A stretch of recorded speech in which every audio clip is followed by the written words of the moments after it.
experiment for today is about the differences between organic compounds and inorganic compounds.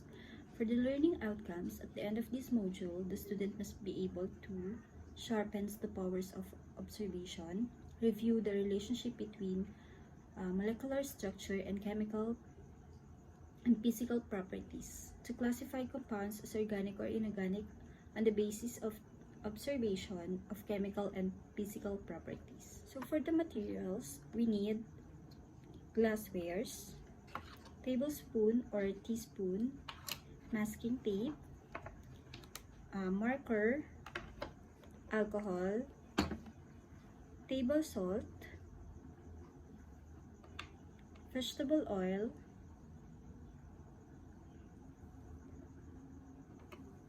vinegar, table sugar, baking soda, and bleach. For the procedure, we should label all the glasswares and reagents and chemicals. So I already labeled the glasswares. Number 2 is to describe the physical and chemical properties of each reagent based on the physical state, color, odor, and solubility in water. Number 3, place small amount of following reagents in the different glasswares containing sufficient amount of water. So after labeling the glasswares, we should I already put a small amount of alcohol, sucrose, baking soda, acetic acid or vinegar.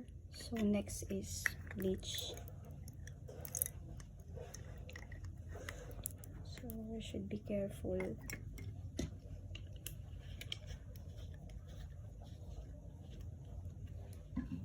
Next is vegetable oil.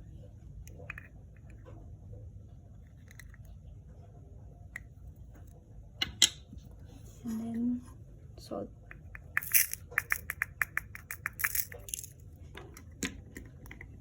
So for alcohol, the physical state is clear, colorless liquid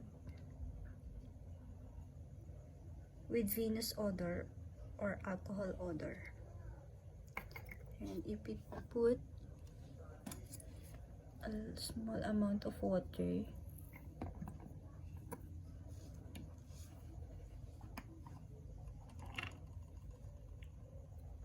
it is miscible with water. Next is salt or sodium chloride. This is white crystalline solid or dry powder, contains some chlorides of calcium and magnesium, which absorbs moisture and cause caking. This is colorless, transparent, cubic crystal. So the strong salt are often odorless, and weak salt may smell like a conjugated acid. So if we put small amount of water,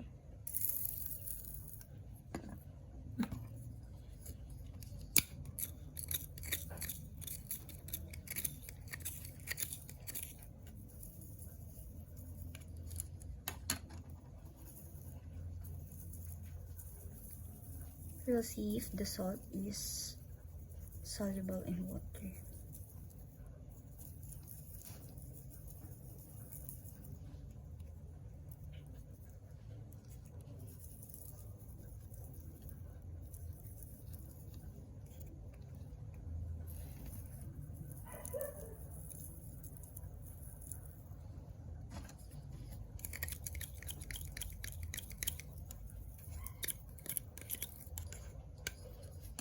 So salt is soluble with water.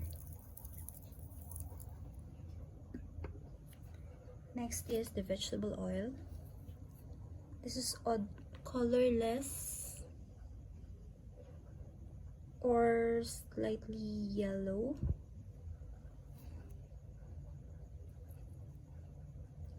Odorless and tasteless, semi-solid. Pero this is solid. This is liquid, sorry. This is colorless and odorless. And let's put a small amount of water. If you see, so as you can see, vegetable oil is insoluble in water.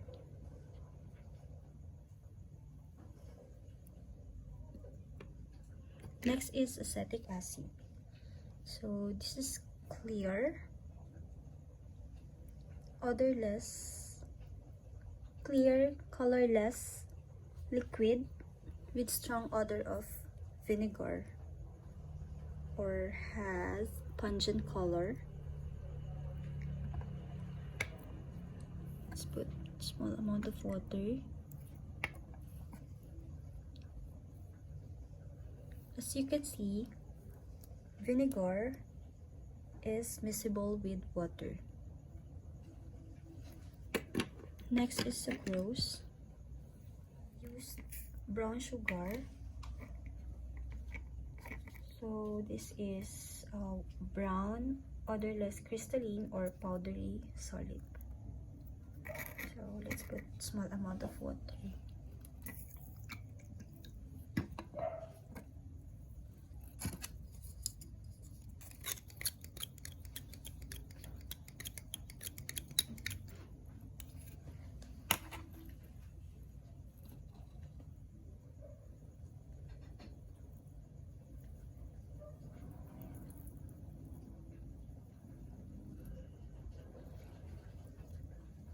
As you can see, sucrose or sugar is soluble with water. Next is bleach or sodium hypochlorite. So this is a colorless liquid with characteristic odor or disagreeable sweetish odor or chlorine-like odor. Then we put small amount of water. As you can see, bleach or sodium hypochlorite is soluble in water or miscible with water. So lastly, baking soda. This is odorless white crystalline powder, and we put small amount of water.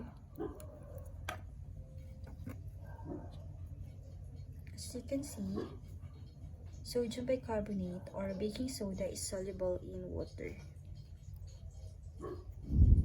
So next, let's identify this reagent, if it's organic or inorganic. First is the alcohol or ethyl alcohol.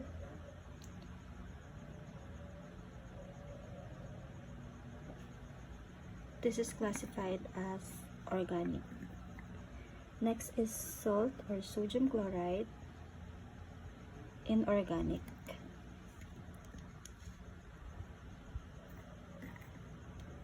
So vegetable oil, organic.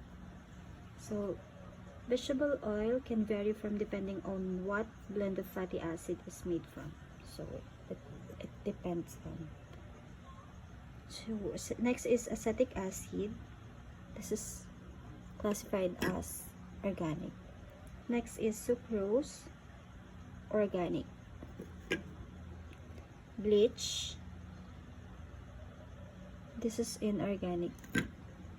And baking soda, this is classified as inorganic. So these are organic and these are inorganic. So for organic chemistry, the melting point is low, boiling point is low, and the flammability is, these are highly flammable. So for the inorganic compound, the melting point, it has low melting point, low boiling point, and inorganic are non-flammable.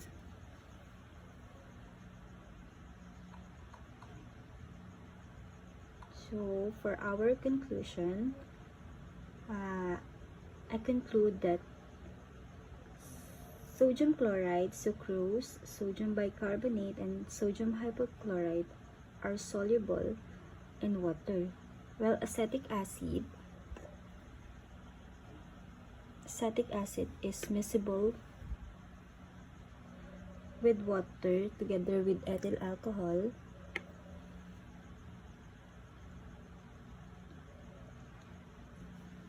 and while vegetable oil, lastly, are insoluble with water because oils do not have polar part to dissolve in water. That's all, and thank you for watching.